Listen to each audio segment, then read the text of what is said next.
ئەم کەیسە ئەم شەو کاتژمێر 4:30 خولە گەشتەیەرە لە نەخۆشخانەوە هاتبوو.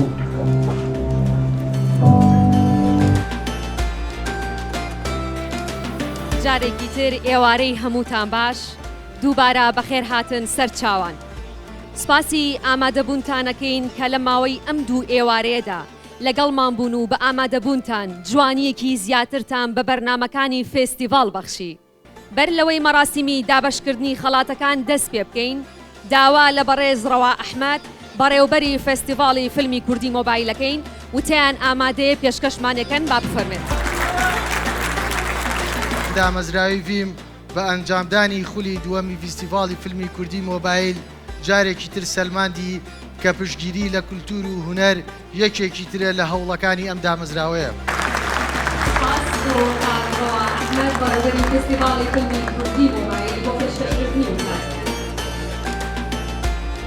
فستیواڵی فیلمی کوردی مۆبایلیش لەوەها ئاسۆیەکدا لە ڕووداوێکی سینەمایی زیاترە، بەستێنێکە بۆ بیستنی دەنگەلێک کە خوازیارن ئەزمموی ژیاوی مرۆڤی هاوچەرخ لە گۆشەنیگایەکی کەسی و ڕاستگۆیانەوە بگێڕنەوە. خەڵاتی لیژنەی داوەران دەبەخشرێت بە فیلمی 2 دینار. خۆم بە خۆشحاڵەزانم کە توانیومە خەڵاتی لیژنەی داوەران بۆ کورتە فیلمی 2 دینار بەدەست بێنم. هەروە خۆم بە خۆشحاڵەزانم کە توانیومە خەڵاتی باشترین ئەکتەری کوڕ بەدەست بێنم.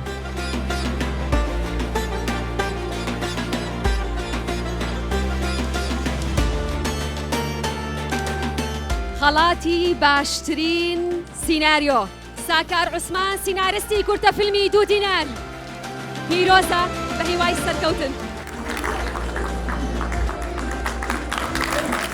من ساکار عوسمانم براوی خەڵاتی باشترین سیناریۆ لە کورتە فیلمی 2 دینار.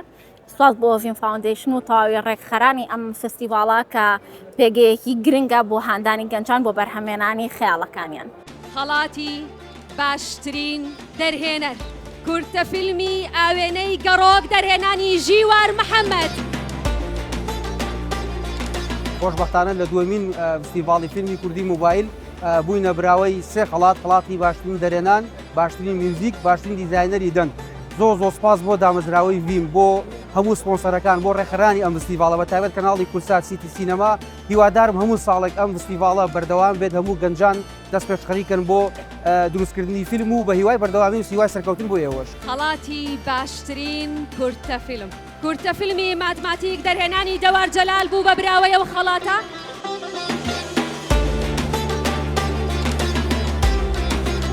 بە خۆشحاڵیەوە لە خولی دووەمی فستیڤاڵی کورتە فیلمی مۆبایلە بەشداریمان کرد کە سپاس بۆ ڤیم کە ئامادەکاری فستیڤاڵەکە بوون. توانیمان سپاس بۆخوا لە فستیڤاڵەکەی فیلمەکەمان مڕەشع بێ بۆش خەڵات و سوار خەڵات بەدەست بێنین.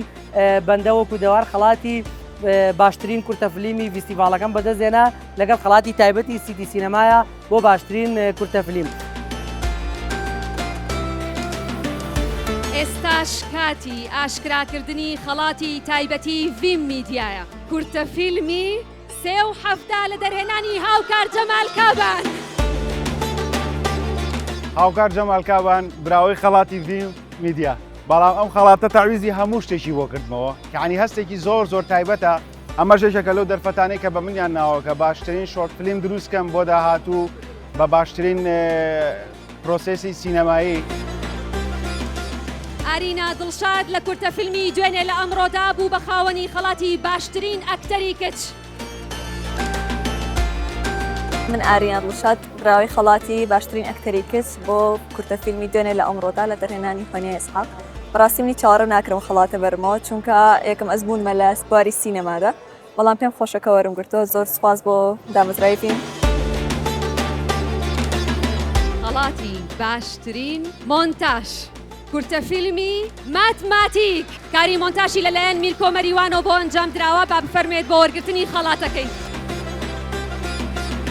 من میر کۆمەریوان براوەی خەڵاتی مۆنتاژ لە فیلمی ماتماتیک. ئەمەوێ لێرەوە سپاسی ڤیم فاوندیشن بکەم بۆ ڕەخسانی ئەو هەلە بۆ گەنجان، بۆ ئەو کەسانی کە سیناریۆ یاخود بیرۆکەیەکیان هەیە لێرە ئەتوانن بە مۆبایلەکانیان بخەنە سەر پەردەی سینەما. یەکێک لەم سێ کورتە فیلمە براوەی خەڵاتی باشترین دیزایانی دەنگە کورتە فیلمی ئاوێنەی گەڕۆک.